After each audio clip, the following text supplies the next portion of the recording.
that need to be looked after and cared for correctly. So if I'm just going to make sure everybody's muted so that anyone who joins will be muted as well. And that if we end up kind of coming into spinal rolls, or we're not creating space when we're coming into inversions like shoulder stands or headstands, and we just don't have the awareness of those structures, then it can impinge on those spaces. So we want to just be able to support that. And that's why having a blanket underneath us is just a nice thing to be able to be aware of as an option. I'm going to just take another blanket so you can see the colour difference. Actually, everything seems to be blue today. I'm going to make it the height a little bit more so that there is actually almost like an inch of blanket here. So this is an option, and I can walk you through this later on, but just that's what we'll be looking at later on. So we'll be laying the blanket out, just make sure that there's no creases in it, because that can be disruptive to our balance as well. And we care for our foundation as we care for the rest of us. So we'll use our blankets like that later. So just make sure you've got a blanket to hand. And again, if you feel the shoulders would benefit from more support, in a rather than being in an inversion, you can use a chair as the variation for the downward facing dog. So if you need to, grab a chair if you have one to hand. The chairs are useful also because if we are coming into the inversion and we're not quite there yet with the plow pose or halasana, then you can settle your feet over and onto the chair as an option, as a variation. So if you think that you might need that and you haven't practiced halasana a lot, then grabbing the chair. But the way we approach it first is very fluidly anyway. So we'll have the chair as an option for later, and then bring that in when we need it. Okay, so we'll begin by coming onto our backs. I'm going to take my socks off actually, but have the socks on for final relaxation. We'll be coming to a seated practice towards the end for our breathwork practice. We'll be practicing Kapalabhati, which is sometimes known as breath of fire today. So we'll come to that at the end, and then we'll glide into relaxation for the last 15 minutes. So for now, we'll just find our way onto our backs, take our hands around our knees. And I just like to use that as an opportunity to take the awareness into the back of the sacrum.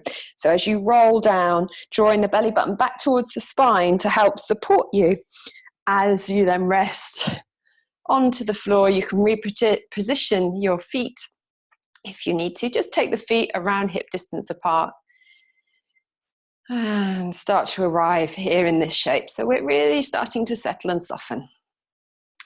So just allowing the belly button to drop back towards the spine on the exhale.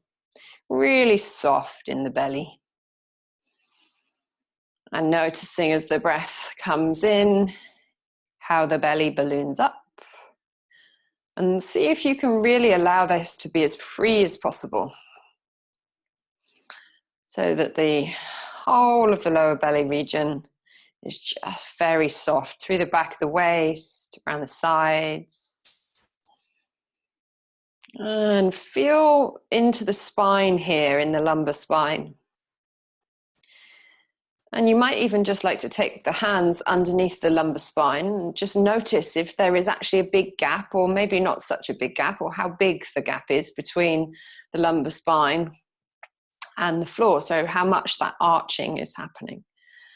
And it's a very individual thing. It might be hereditary, the shape of the spine, congenital conditions, or it may just be tension that you're holding. Well, there's no right or wrong, but what we want to do is just release and allow the body come to its neutral shape. So as the sacrum becomes heavier and you take your awareness there, you might even like to just rock the pelvis from side to side a little. See if you can allow it to settle, as if the back of the pelvis is just landing. So it's really heavy. You can wriggle toes. Maybe even take a deeper breath. And then just see if the exhale, next time it comes to you, then maybe the lumbar spine releases a little. And so for the next few moments, just resting. And maybe taking the arms up overhead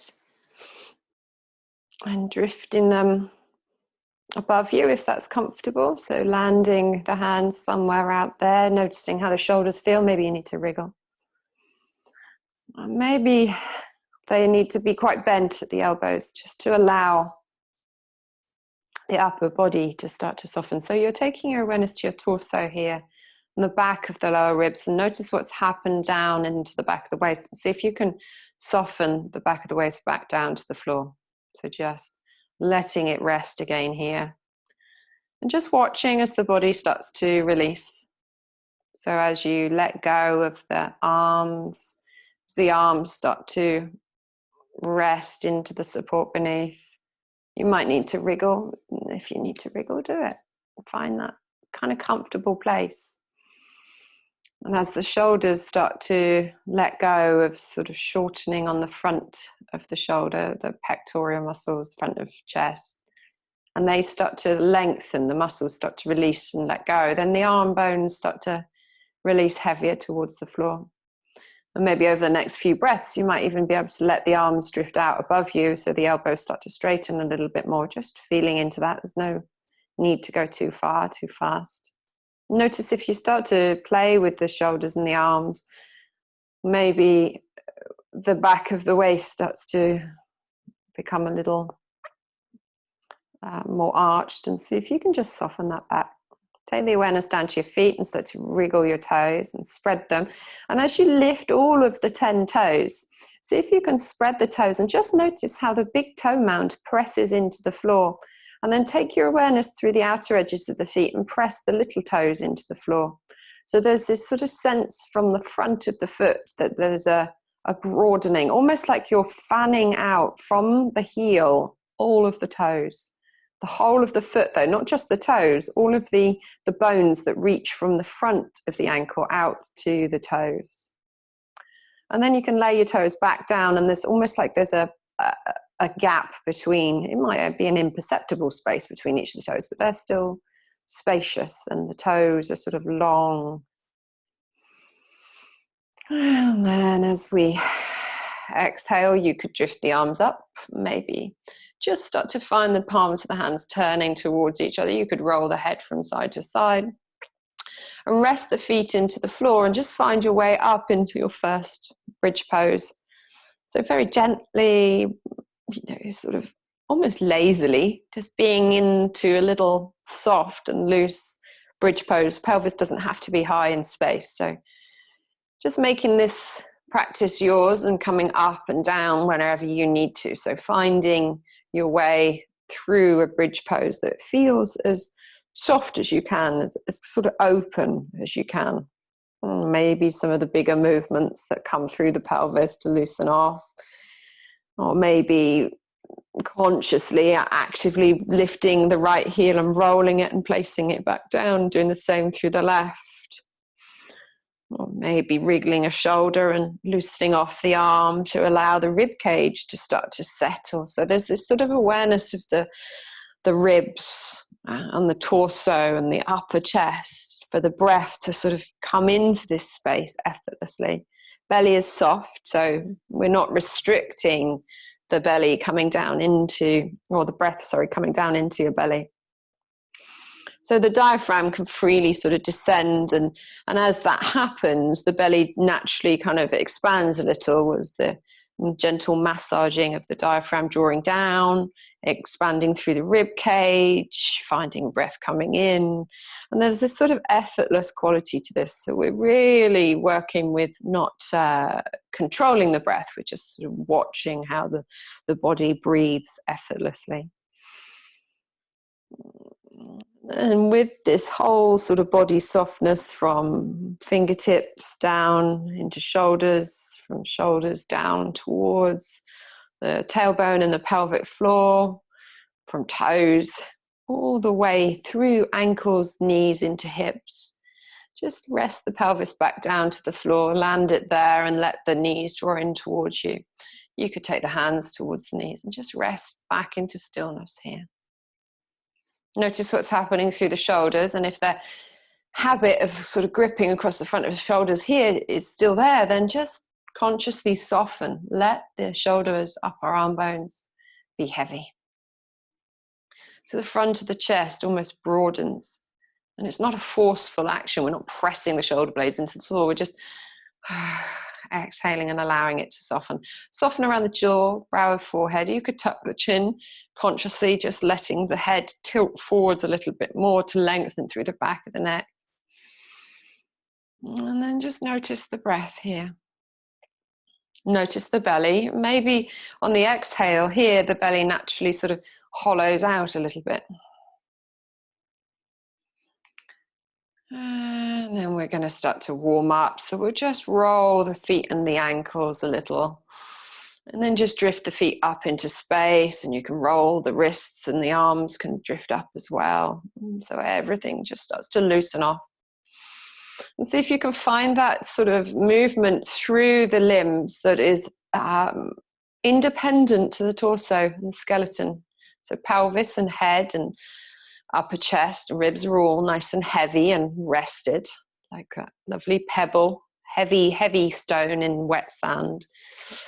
And the arms and the legs are independently moving, like they're attached to this rock, but they're pieces of seaweed, and actually there's water filling up around you. So the arms and the legs are like the seaweed just flowing in the water.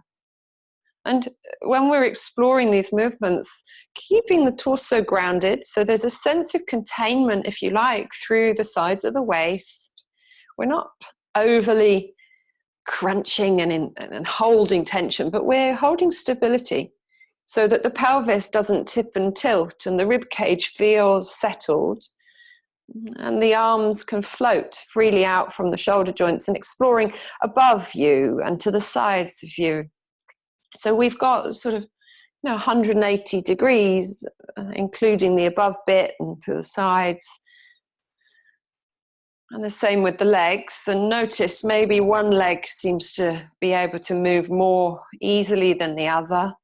Or if we move one leg at a time, maybe we can maintain that stability in the pelvis. If we try to move both legs down to the bottom of the mat, the pelvis might tip up and you get an arch through the lumbar spine. So we don't want that. We want to gently start to find the engagement of the abdominal muscles. Now, so that's, we've got 4 layers there. We've got the rectus abdominis, the obliques around the sides, so they're external and internal. And then right inside, you've got the transverse abdominals. This is really the corset, the deep abdominals. So as you're starting to play with the arms and the legs, maybe drifting them right up, so feet drop towards the bottom of the mat. See if you can allow yourself to work. And if I go too far, my breath starts to tense and I start to shake a little. So just come back to center. You can draw your knees back in, take your hands to the knees and give yourself a release if you need to. You're finding the breath free. So if you go too far, then the breath will become restricted. So see if you can work in a way where everything is still soft, but around the breath, but we're still waking up through the lower abdomen. And then just gently taking the hands towards the knees as the knees gather in. And as you exhale, belly button drops back towards spine and you come up a little through the upper back. So we're starting to find a softness here, just being here as long as we can be before the neck starts to tire. And see if you can draw your belly button back towards your spine, maybe even take the hands gently behind the knees and take the feet at right angles, so the knees bend at right angles, knees are above the pelvis. And you're drawing your belly button back towards your spine, and you could gently peel the tailbone up off the floor a little. And see if you can find all of the muscles, including the pelvic floor, drawing back towards the center. And just exhaling, coming out before the neck starts to kind of grip and hold. You can give yourself a little roll and a hug. And when you're ready, you can come back in for another little go at that. Maybe you stick with the sort of first variation, seeing if the front of the throat can be relaxed. So as you exhale, the belly draws your upper ribs off the floor. And there's a softness here. And maybe you take the knees out at right angles, or maybe you keep the feet kind of tucked and the knees in towards center, and we just focus on this stage. If you're coming with me for the second stage, then you draw belly button back towards spine, maybe take the knees at right angles and start to curl the tailbone off the floor. But we don't tense through the shoulders, so there's a sense that the whole of the front body is supporting us without tension through the upper back. And then just lower back down and give yourself a little roll from side to side. And then we'll drop the feet back to the floor and we'll find our way rolling over to all fours. So supporting your knees if you need to, coming to all fours. We'll just gently find knees a hip distance apart, same as hands, and roll into a cat shape. As you rest the hands through the floor, see if you can just let them drop through the floor and let the head dangle. Tailbone drops towards the floor and we're peeling the spine up into this arch shape as belly button draws back towards spine. Press down, landing through the tops of the feet, and then inhale and drop in the opposite direction. So we can hang out here for a breath or two, making sure that the elbows aren't locking, making sure that we've got a softness through the jaw and a openness through the front of the chest. You could collapse a little bit and see how that feels and squeeze the shoulder blades together, and then come back to somewhere in between where we're just kind of finding an openness without collapsing across the upper back, across the front of the shoulders. And then exhaling, coming into your cat shape. If you would like to flow a little more with your breath at your pace, then you can do that. And you can just ebb and flow from the tipping and tilting, making sure you're taking the awareness from the tailbone all the way up through the sacrum, through the lumbar spine, and rippling your awareness up between the shoulder blades and back of neck and crown of head. And as you're doing this, just flowing at a pace that feels right for you. Good. And then you're going to tuck your toes and gently drop your pelvis back to your knees. Pelvis back to your heels. And find your way into this sort of soft, almost like a child's pose shape, but the tops of the feet, well, the toes are tucked, so now it's the bottom of the feet getting this sort of waking up, and you can rock from side to side.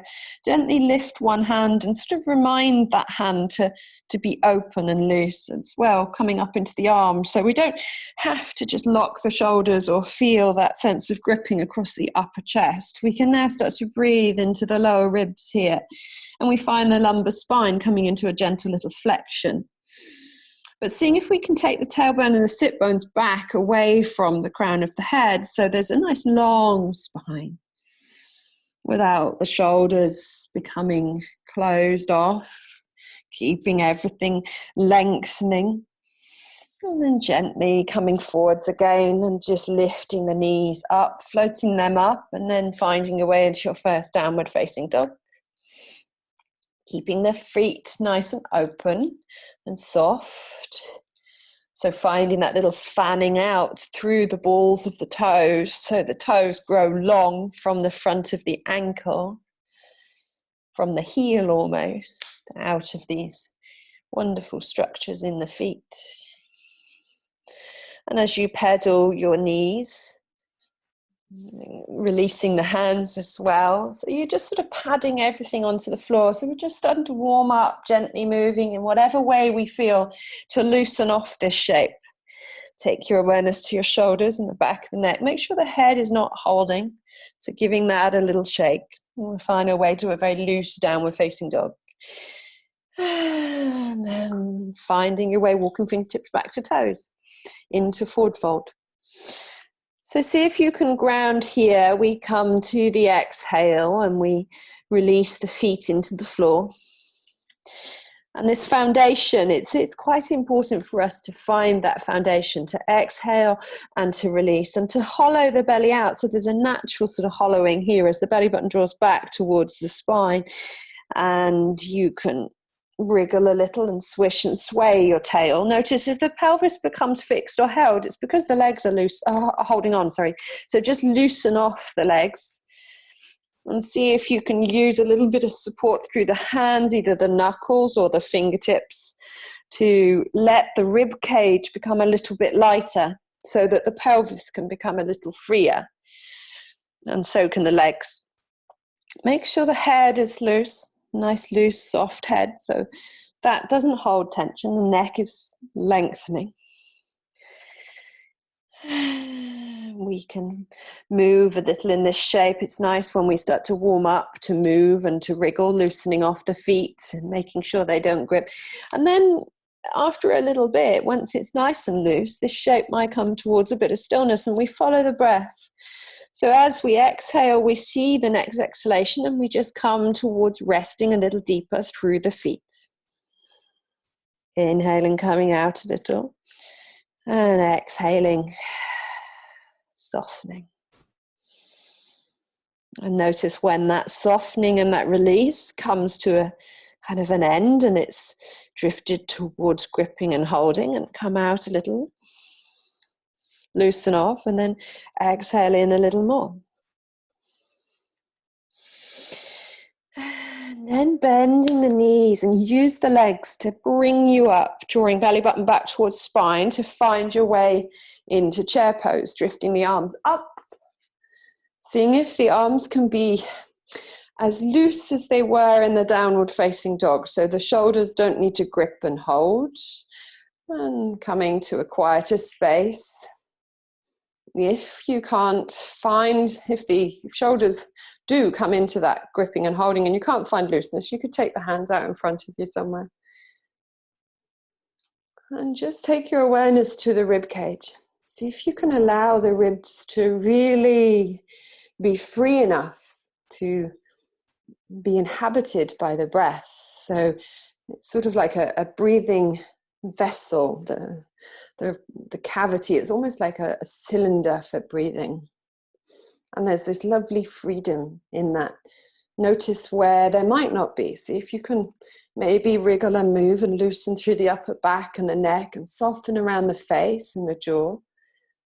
And then watch as the next inhalation comes. Feel that sense of expansion and lightness, and then as you exhale, or as the exhale leaves you, you ground down through the feet and rest a little more without the legs gripping and holding. If you need to, you can wriggle one ankle on the heel.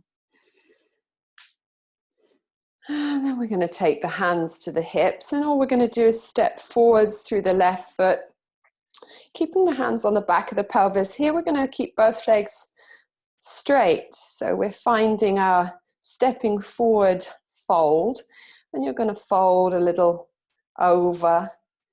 Notice if the left leg starts to lock, and bring the knee into a little unlocked shape, so a little bend in the knee, but not bringing the knee forwards over the ankle. We're still having but two legs straight.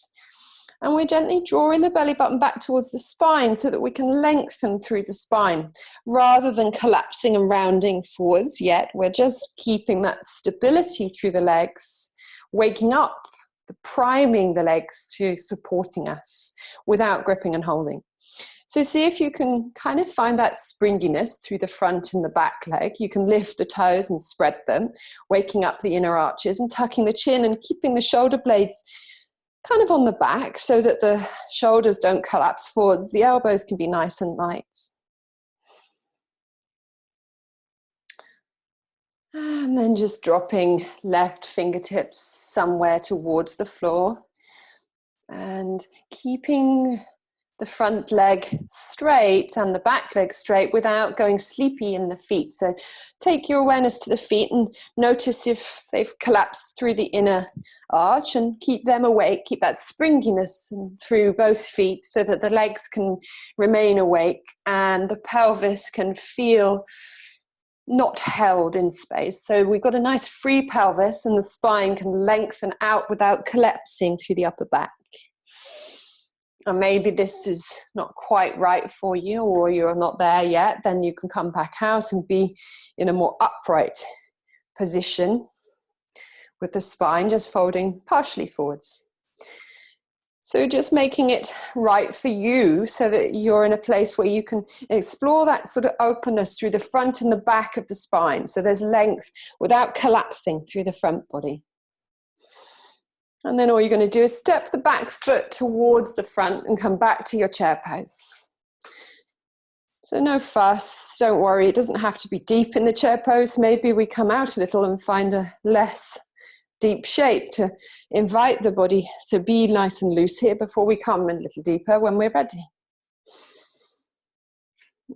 Finding that loosening off, coming back to your breath into the rib cage. Maybe the arms above you is helpful to sort of freeing the torso. And maybe it's not. Maybe the arms need to be down, and then you can broaden across the collarbones so that the upper shoulders are free of tension and everything can loosen off, and we can find a nice long spine here. And that doesn't mean the spine is, when I talk about a flat back, it doesn't mean the spine is straight necessarily. We're just finding a long spine. We're lengthening and elongating. So there's space between each of the vertebrae. And there will be natural undulations coming up and down, kyphosis and lordosis. And we need those to stand up. But what we don't want is to find this kind of habitual collapse that we tend to have in the upper body, or maybe there's a collapse in the lower pelvis. And so we're just finding some kind of neutral alignment that feels comfortable for us and not dropping into holding tension. And so then we step backwards with the left foot this time and straightening both legs without locking the knees and without collapsing towards the midline. So I'm just going to turn around to see you and show you what I mean by that. So sometimes as you step forwards, you might find that the knees drop in. So see if you can keep both feet nice and springy. You can kind of lift the heels off the floor and maybe bend the front knee first. So you can find that sort of awake, that the feet are designed to move us forward, to propel us for propulsion, you know, this transference of energy as we move forward. So they want to be awake. So just allowing them to be awake when we come into this shape and not losing that. And keeping both legs straight, we can take the hands to the hips, keeping light through the elbows as we tuck the chin and gently fold forwards. Going as far as feels comfortable for you, and then coming out again as soon as it becomes too intense. So we're finding ourselves in a shape we might call stepping forward fold. So that's what we're doing. We're stepping forwards and we're folding over, but without collapsing in the upper back. So see if you can draw your belly button back towards your spine and lengthen the spine so you're hinging at the hips, keeping the legs nice and straight without locking. So a gentle bend and then folding forwards. And you can always pour the weight into the back foot to come back up again. Give yourself a little wriggle and roll. And then as you come forwards the next time, you can fold over, maybe even take the right fingertips this time into the inside of the right foot. Keeping the feet awake and lengthening through the spine, drawing belly button back towards spine so that the pelvis is free to sort of hang more forwards or fold more forwards through the sacrum. So there's quite a lot going on in the legs, seeing if we can be really strong with the legs without losing that springiness. So you could bend the knees and keep that lightness through both feet. And then as you exhale, you find the feet dropping through the floor. And then using all of the strength in the legs to come back up, we're going to come into wide-legged forward fold. So taking the hands on the hips, just bending the knees and finding your feet awake. So you're finding a little bit of folding forwards at the hips. And I'll just come to the side so you can see. So as we bend the knees, We hinge at the hips again, drawing the belly button back towards spine so that when we're folding forwards with a nice long back. Keeping the feet awake. And you could drop your fingertips towards the floor somewhere underneath you.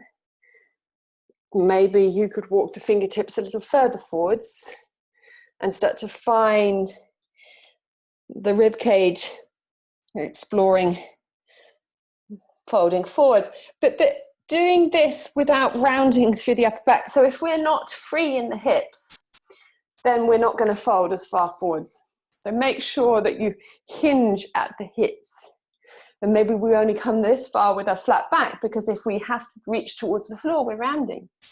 So coming to a place where you feel like you're folding at the hips still, without losing space in the front of the ribs, without losing space through the whole of the front body. Keeping the feet awake so you can loosen off. Lifting one foot and then the other foot, using the fingertips in contact with the floor, maybe that helps.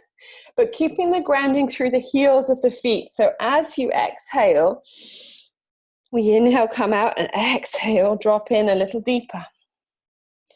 Maybe lifting one heel and then the other heel.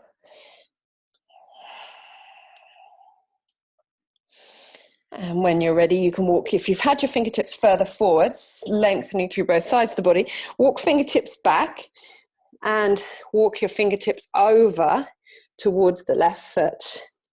And see if you can loosen off here.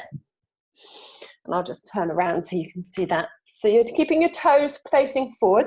You don't have to have very wide legs.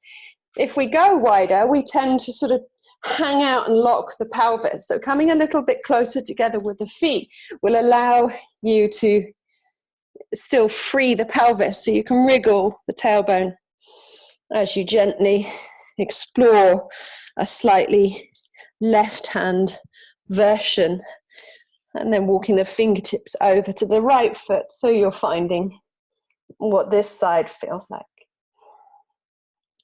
Finding the breath. Inhaling and exhaling. Good. And then we'll come back to center.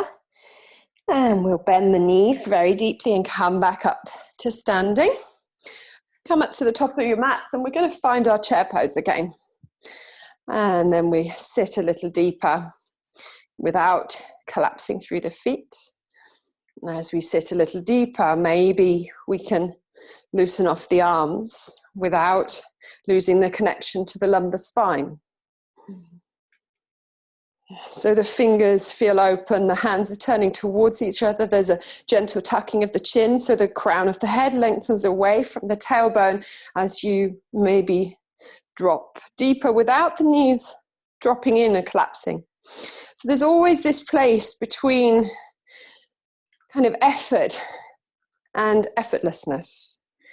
We never want to collapse and just give up, but we do want to relax and be in an easeful place. And if you can't be in this shape in that way, then just come out a little bit. Find your Tadasana. Loosen off. And then come into the shape again. And finding quietness. Keeping the heels resting into the floor, but the toes awake. And active feet without collapsing through the inner arches or the knees. Seeing if you can draw your belly button back towards your spine without fixing the breath or holding or trapping the breath. See if the rib cage can still be that beautiful breathing cylinder. And then drop the fingertips to the floor, folding at halfway or full Uttanasana, forward fold. And then just gently place the hands on the floor and walk your feet back into downward facing dog. And again, finding that place that feels right for you without holding tension. If you need to, drop the knees back to the floor, come to all fours for a moment, loosen off. Find that peaceful, easeful place. And then when the exhale comes, just rest into the hands and the feet and come back into your nice free downward facing dog shape. And then just drift the left foot up, floating it towards the sky. The knee could be bent. See if you can not collapse here through the right arm, or grip and hold through the shoulders. So see if the shoulders can still have that sort of awake quality. The same through the right foot. So there's often a collapse that comes through the right foot here, lifting the toes, so activating through the outer edge of the right hip and through the inner lower leg, keeping everything springy. And then stepping the left foot forwards, drawing belly button back towards spine to help you do that, so that you're using the pelvic floor to help lift the leg. Coming into your nice long lunge. And if this isn't working for you, then adapting it and finding maybe your wide-legged forward fold. So you could be in this shape if the lunge doesn't work. Or maybe just coming forwards into a forward fold.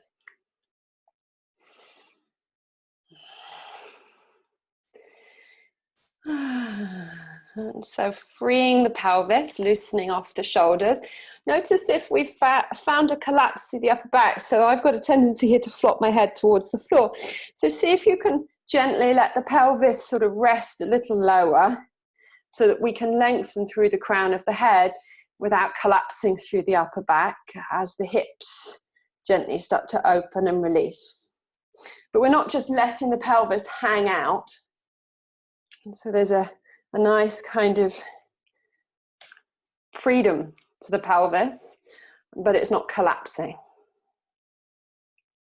You could even drop the back knee to the floor and then take your pelvis over your knee a little and find the front leg here. Again, noticing if the whole of the upper body rounds, and see if you can lengthen through the upper back as well as the lumbar spine. And then rocking forwards again, picking the back knee off the floor. Stepping back into downward facing dog. Resting here if you need to. If you're coming with me to the other side, then you drift the right foot up. Find your three-legged dog without collapsing through the three limbs. Keeping active through the left foot. Lifting up through the right, keeping light. Finding the hands still supporting you without gripping and holding through the head or neck. And then once you've found that, draw your belly button back towards your spine. Keep that stability and the height as you lift the back heel off the floor. Walk the right toes forwards. Maybe you need to heel toe somehow, and that's fine as well.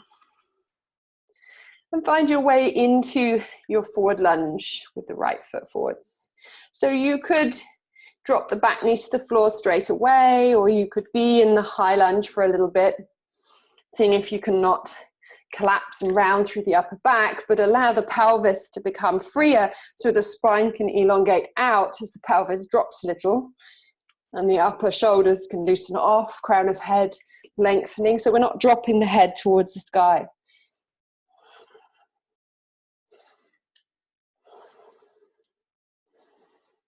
Finding the breath, keeping the springiness between the front and the back foot. All the time awake and active. And then as the shape loosens and releases, we can maybe come towards a little more stillness. Maybe drop the back knee towards the floor, being in that variation. And then dropping the pelvis back over the left knee and finding your sort of half Hanumanasana, as they call it, half monkey, half splits. Just exploring into the right hip. So we don't just hold this shape or just try and pull the torso towards the leg.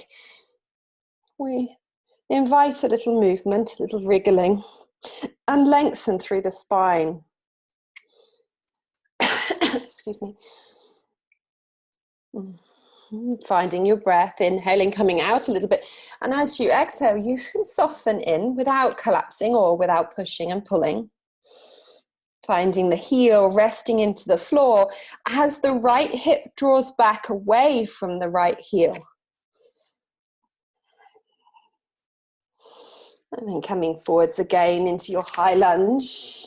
Step the right foot back and find your way into your downward facing dog.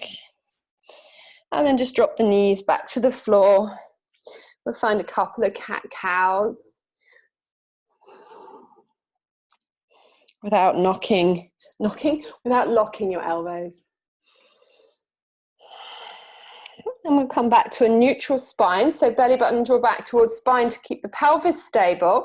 And then we're just going to lower the right elbow to where the right hand was and turn our gaze over the left shoulder, keeping the chin tucked to lengthen through the crown of the head. So the rib cage becomes this kind of rotation through the spine. Feel into those spaces. You can keep your belly button drawn back towards spine so that the lumbar spine feels supported and we're not collapsing and letting the belly drop towards the floor. It's almost like the pelvis is stable and level, and there's this rotation that spirals out through the upper back, the crown of head. Inhale, come back to center and over to the other side. Drop the left elbow to where the left hand was and turn your gaze over your right shoulder. Keeping the chin tucked to lengthen. So the whole of the spine starts to draw long as the belly button draws back towards spine, and you have this sort of spiral here. Maybe moving through the right shoulder to wriggle and loosen off through the rib cage so the torso can receive the breath. Untucking the toes. So you press down through the tops of the feet. Make sure your feet and knees are about hip distance apart or a little bit wider. Inhale, come back to center. Flow back to the other side. So just doing a couple more goes on each side.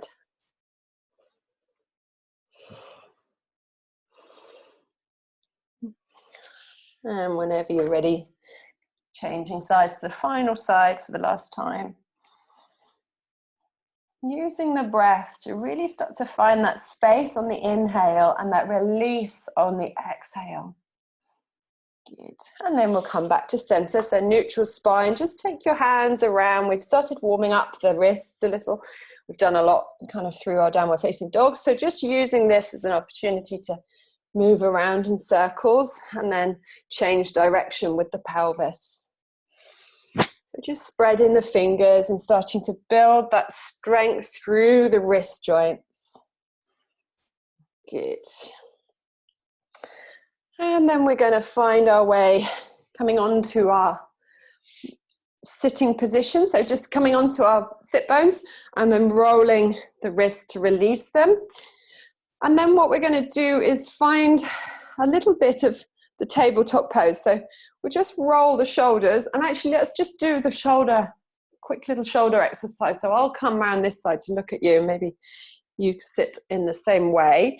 So we looked at this on Wednesday through Wednesday's class, and we're going to visit it again. So we start by taking the arms out to the side and just rest the shoulders away from the ears. So reaching long, palms facing down, but without holding the shoulders up. So there's a gentle lightness to the arms. And then as we exhale, draw the arms in and cross over the left arm, and then take the palms of the hands over the shoulders. Give yourself a little hug, a little rock. Good. And then you could inhale, just drift the elbows up and then open the arms out. And we're just going to come back into center, this time swapping over, taking the right elbow on top, drift the elbows up and out. Good. And then we'll flow a little bit with our breath. So you're crossing the opposite elbow each time, softening the shoulders away from the ears, but finding that nice mobility through the shoulder joints. So if they're not quite crossing, like I can now, my shoulders are much better, I can now take my elbow tips together and cross in front of me, but maybe they're not doing that. So just working at a place that feels good for you. And as you're circling the arms out, broadening across the collarbones and settling the shoulders down away from the ears. Good. Okay. And then we'll just loosen the shoulders away. So just doing a little rolling. And just to make sure the head and the neck are comfortable, we're going to drop the chin towards your sternum. And then just gently release the head. You can rock a little from side to side. And then all you're going to do is just release the right ear towards the right shoulder and let the left ear sort of really, or left shoulder drop away from the left ear, really soften there. Inhaling and then exhaling, drawing the chin back to center and rolling effortlessly over to the other side. So again here, just opening up through the right hand side of the neck, releasing around the jaw and the face. Good. Come back to center and then draw the chin back up so your gaze comes back up. So we're going to come back to our seated position with our this is called staff pose. So sweeping the flesh away from the buttocks and then reaching the heels long, toes pointing towards the sky. Find the active legs. So you're going to draw your quadriceps tight so that you can find an engagement through the kneecaps, and your heels are going to lift a little off the floor. And then just sit up tall. So you're finding the sit bones, and we're trying to find that sort of right angle shape that we're sitting at. And then you can take your fingertips behind you and sit nice and tall. So we're not overly flaring. I'm not reaching my ribs and finding that sort of flaring out through the front ribs. There's a quietness between the front and the back. And here I've got my long spine. So I'm using belly button drawing back towards spine, and I use that as a cue, but actually it's much deeper muscles there. We're starting to find the transverse abdominals. We're not restricting the breath, but we're finding those deeper postural muscles, including the psoas, which connects down from just around the lower ribs, around the spine, threading across the front of the pelvis and connects to the front of your hips, front of the upper leg bones, or the inside of the upper leg bones. And so that movement, so if you could even take your hands from the back of the spine around the kidney region and sort of wrap your hands. Now imagine this is right inside your core, so it's really deep, and then take them into the upper thighs. And that's where that movement, if you can draw together from there, so you're drawing your lower spine toward your upper legs, that then frees you through the upper body to be nice and free. So you can wriggle through the shoulders, extend out through the heels, and there's a lightness through the upper back and the neck. Good. Okay, so once we found that, then drop the fingertips back. We're going to bend the knees and to put the feet flat on the floor and take the hands behind us. We're going to find the hands padding and the feet kind of doing that lovely little movement so that they lift up and then lower. And as you drop into the hands and the feet, you're going to lift your pelvis up. Now you could do this in a way, but we can use our gluteal muscles, and you might like to try that, to press up through the hamstrings, through the gluteal muscles, and really use yourself to bring yourself into this shape through the posterior chain. But then come back out again, maybe give yourself a little wriggle, and then as we come back in again, so do it in a way where we're just sort of resting through the hands and the feet, and we're coming up. So we're finding length through the front and the back of the body. You can play with the distance between the hands and the feet. And you can also tuck your chin, keeping the neck safe. If you want to, you could collapse a little through the shoulders, so you're creating a bit more of a sling in the trapezius muscles for the neck, to then hang the head back. But you're not hanging it and letting it drop back. You're sort of nestling it into the shoulders a little. And this is actually a really nice little massage for the upper trapezius. And if you're doing that, just tucking the chin gently to come back out. Being really kind to your wrists. If you feel that you're strong enough and you want to take it to the next variation, you take the toes out and use the stability without holding and gripping. So using the arms, being kind to your wrists and your shoulders. Good. And then dropping pelvis back to the floor, giving your wrists a little rest. So we're now going to come towards our little inversion part. So we're going to look at our spinal rolls first. So make sure that you don't have your chair too close if you're going to use a chair to come into halasana, which is plow pose, afterwards. So I'm taking my blanket And I'm going to roll my spine along my blanket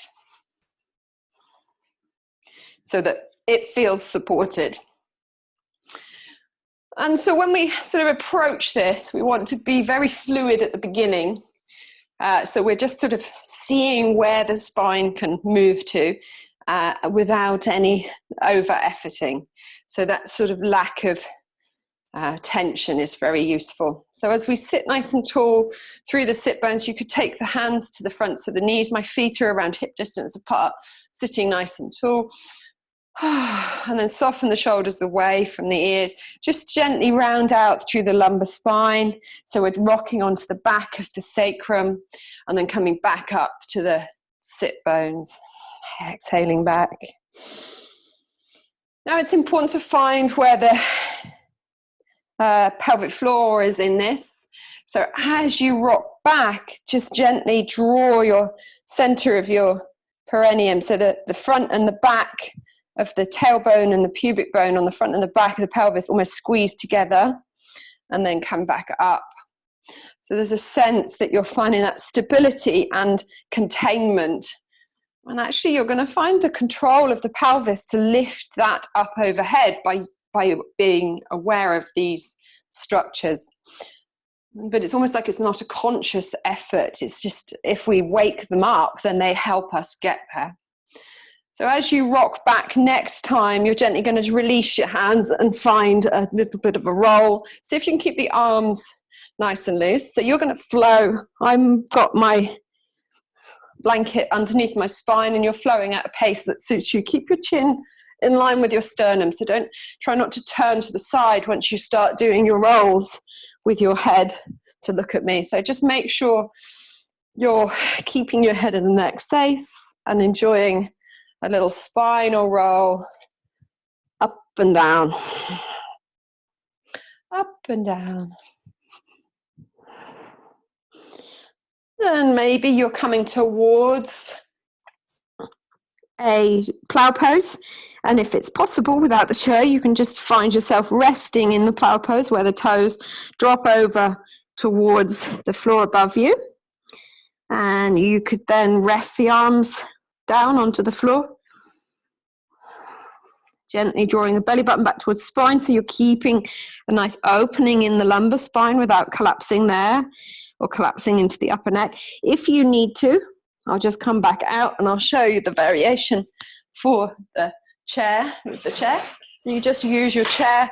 Now you're going to come very carefully back without just kind of uncontrolled rolling. You can use your hands to help you, and then you would take your feet to the chair and find yourself in Halasana with the toes on the chair, so your legs are lengthening, and you could take your feet a little bit wider and help support you in this sort of supported shoulder stand plow variation.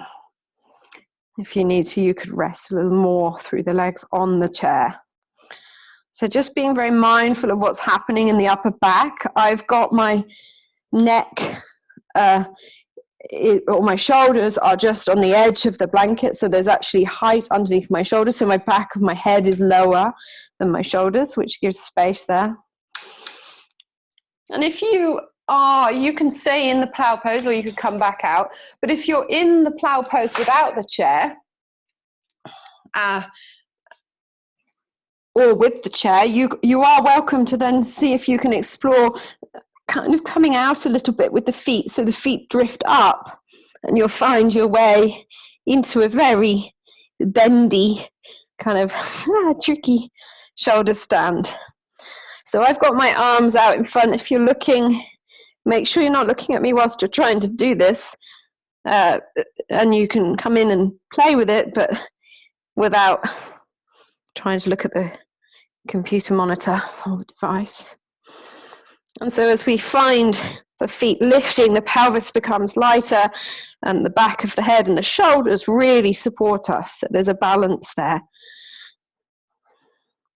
And you may flop out, rolling out and coming back up. So you don't have to stay there very long. It might be that the head and the shoulders don't need too much today. So we're just going to quickly come out not quickly come out. We're going to come out carefully, and then we're going to have a quick look at a seated pose just for the hips to open so that we can come into a little Baddha Konasana potentially. If Baddha Konasana is not quite right for you, you can be in your butterfly pose where the heels are further away from the pelvis. So entirely up to you. I'm just going to put something underneath my feet so that the floor feels comfortable underneath my ankles. So my knees are nice and wide, and then I sit on my sit bones and drop my knees out to the side. So if you're coming into Baddha Konasana, then you take the soles of the feet together, but see if you can sit a little taller on something. So if the heels are closer to your pelvis in Baddha Konasana, make sure you're not rounding through the lower back or the upper back.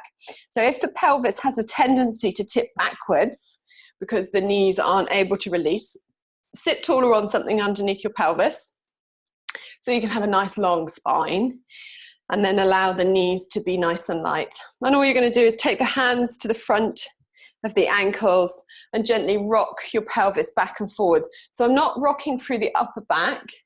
I'm actually more interested in what's happening here in the pelvis, so I can tip and tilt forwards and gently invite my pelvis to then rest onto the front of the sit bones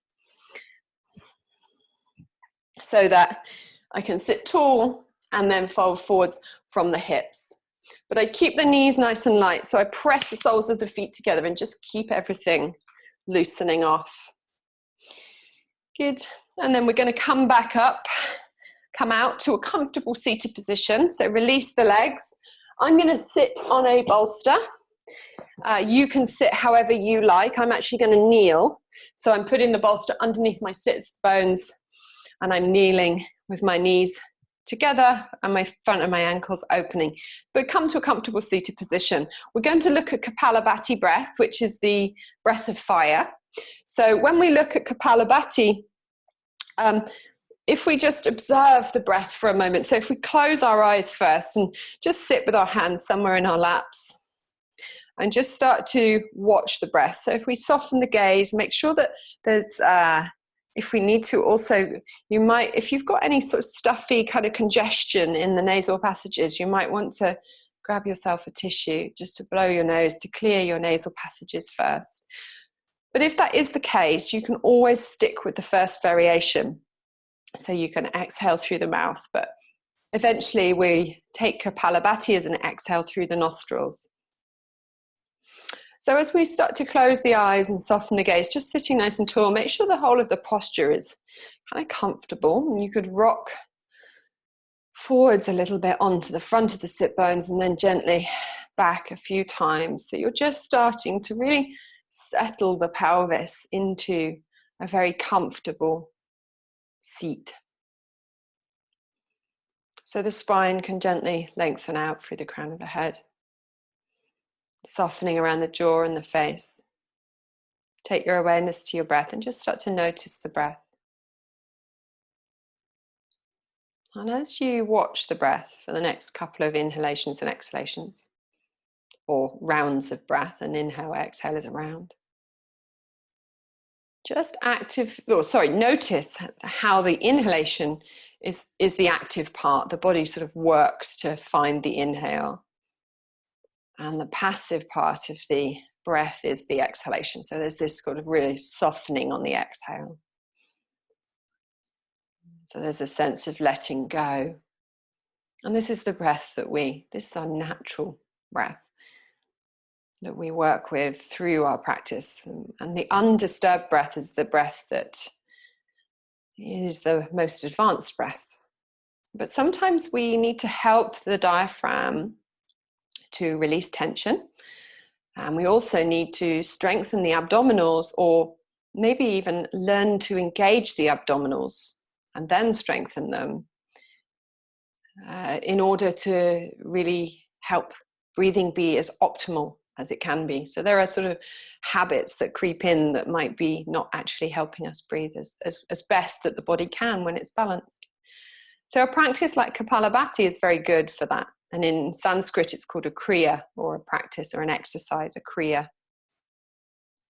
Or as a breathwork practice, it's called a pranayama. So Kapalabhati, breath of fire. And when we find that, all we end up doing is maybe just starting, and I can take you there by visualizing a candle in front of you, and see if you can take your hands to the lower abdomen, just somewhere beneath the belly button. And as you're going to blow out through your mouth, you're visualizing blowing the candle out. So just try that a couple of times through your mouth. And notice what happens to the abdominals. So you'll notice how the lower belly draws back towards the spine as you exhale. So just try that for about 10 times.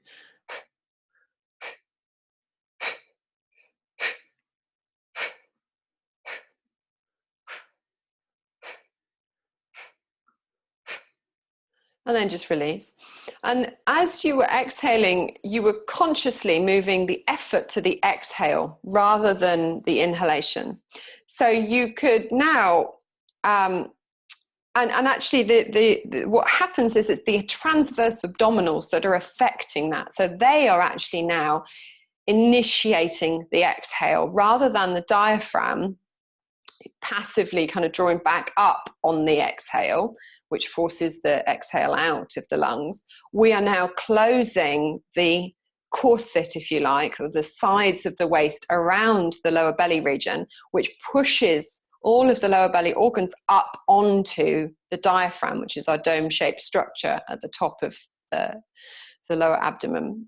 And that starts to force, so that there's a passive element to the diaphragm, but an active element to the lower belly region. So this is really good for releasing any tension that we have in the diaphragm, so we can actually let go of tension and rehabilitate or help the diaphragm come to balance. Because normally what happens is the diaphragm sort of exhales or draws down on the inhalation into very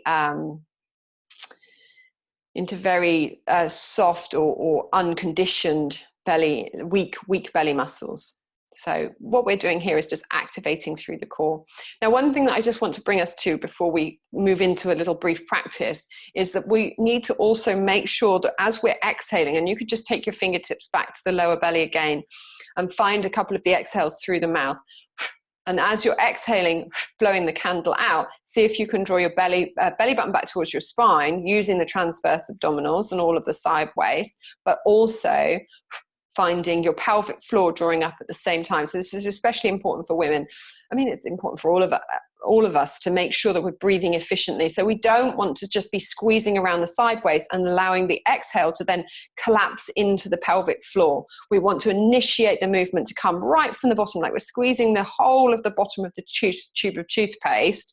So the whole of the exhale comes out from the body rather than pressing down on the pelvic floor. So just take a moment to practice that with the eyes closed maybe, or softening your gaze, and just take another 10 breaths as you exhale, blowing out the candle, but this time making sure that we're also co-contracting through the pelvic floor so everything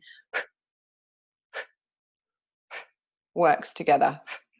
And the inhalation is completely passive. The inhale just arrives after the exhale without any effort.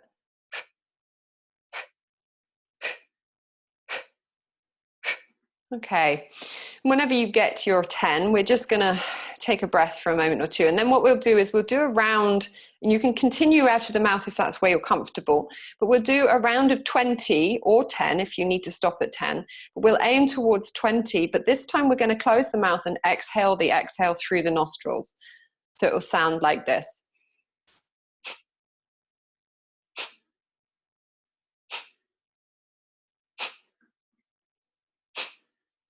And see if you can join me so we can begin together. And if it doesn't work, you can always just come back to your natural breathing, but we'll inhale together and begin on the exhale.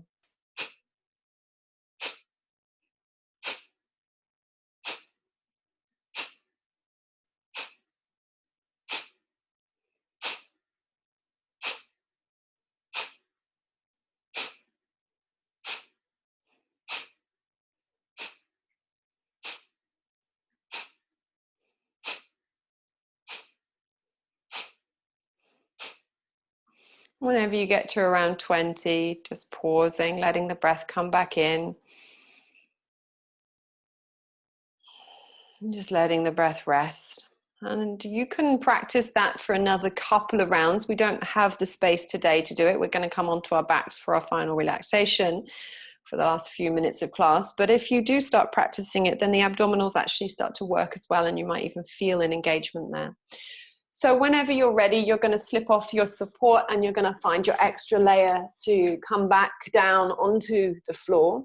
Maybe even taking a blanket and laying that over you if it's chillier today. And we're going to come to our final relaxation in Shavasana. You could rest the soles of the feet onto the floor and keep the knees bent if that's more comfortable for you. You could even place a bolster underneath your knees and take the knees a little wider to really allow the lower back to release if that's something that needs that space. So just starting to take yourselves down to the floor. I'm going to actually use 2 blankets. I'm going to lay one underneath me because for some reason it's chilly in here, so it's quite nice to just really settle yourself for the next few minutes so that we can totally relax. So as we lay the head down, you could even take the hands behind the back of the neck to make sure that there's space through the upper back, the shoulders, and laying the head down, and then releasing the hands either side of you. So the palms could be facing up and just letting the arms rest wherever they need to feel like they're just completely flopping. And the same through the legs. You could roll the toes in towards the midline a little and out a few times, just to completely release through the upper legs. If you need to, you could shift and move the pelvis a little to lengthen through the lumbar spine, or wherever you need to, just start to wriggle and settle. To just allow yourself, almost like a feather, drifting down from the nest towards the earth, just resting. Softening across the brow of the forehead, around the bridge of the nose, around the cheekbones, the upper lip and lower lip,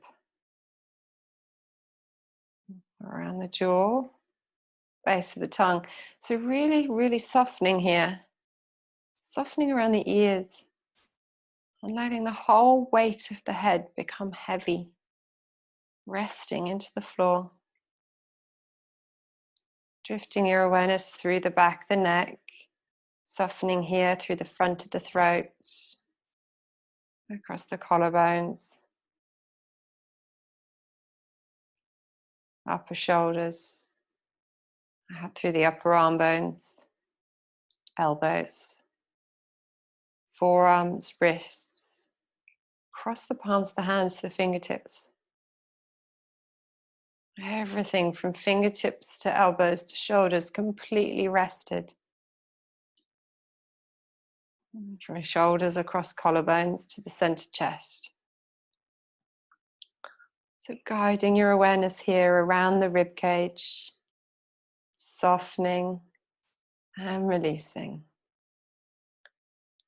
Allowing the lungs to settle a little more towards the back body. Softening around the heart space.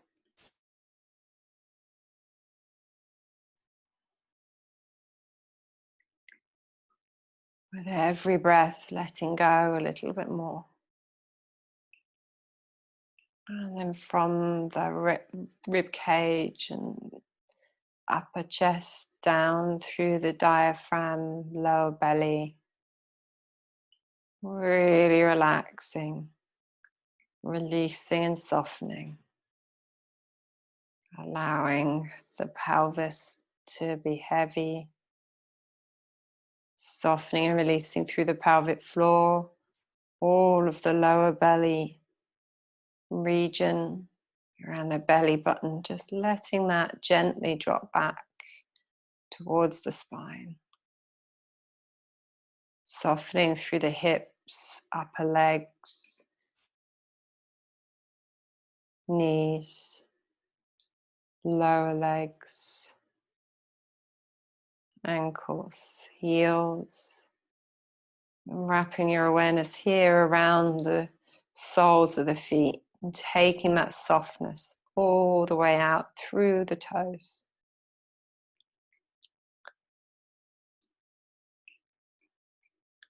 And then take your awareness to your breath. Just watch your breath for the next few minutes here.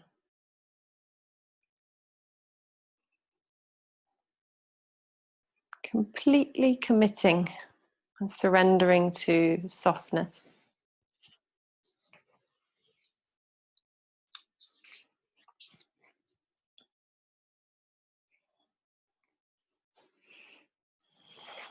A felt sense of the breath as the body's tidal rhythm. It's a vital link to the world beyond the skin.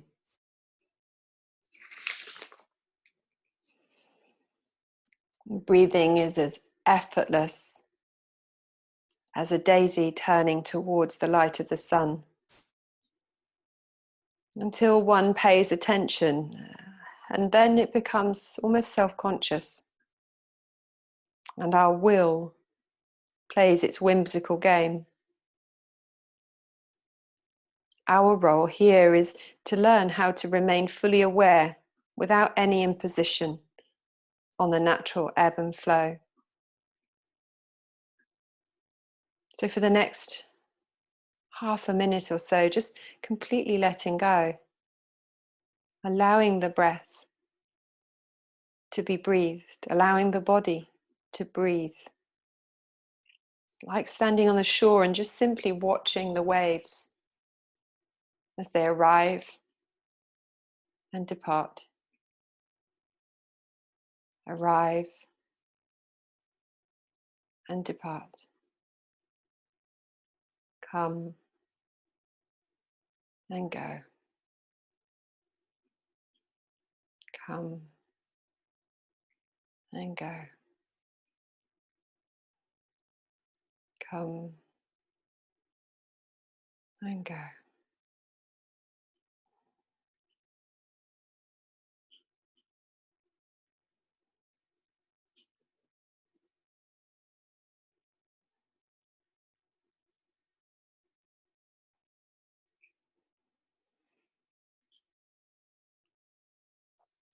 And then whenever you're ready,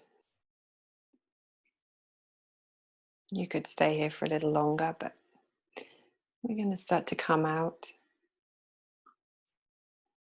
So just start to wriggle your fingers and your toes. And maybe bring yourselves back up to sitting just very softly. See if you can roll to one side. Effortlessly find your way into an upright position. And just allow your body to lead here. So the head can come up last. Just spent that hour coming into our bodies. So see if we can allow the head to follow our body. And then we'll take our hands towards our heart space and just bow our heads towards our hearts to show gratitude and thanks for our practice. So thank you, everybody. Namaste. And we can slowly come out if we like and say a brief hello or goodbye. If you'd like to just slip off, I know we've got not Armistice Day, it's VE Day, which is amazing. Second World War, end of Second World War at 11. So hopefully you can just slip into 2 more minutes of silence quite quickly, even with the children. Yeah, so hopefully that was nice for you today. And yeah, I know that Elaine has just ducked off. Yeah, good. Yeah, the Kapalabhati takes a little bit of work, but it's a very beneficial practice. It has a lot of benefits for us. So it's one that I'm going to practice a lot more of coming up. So good. Okay. Okay, good. Well, I'll let you scooch off for the rest of your day. Nice to see you, Ellie, as well. Yeah, see you soon. Okay, thanks, Clarissa. See you next week. Yes, bye, guys. Take care.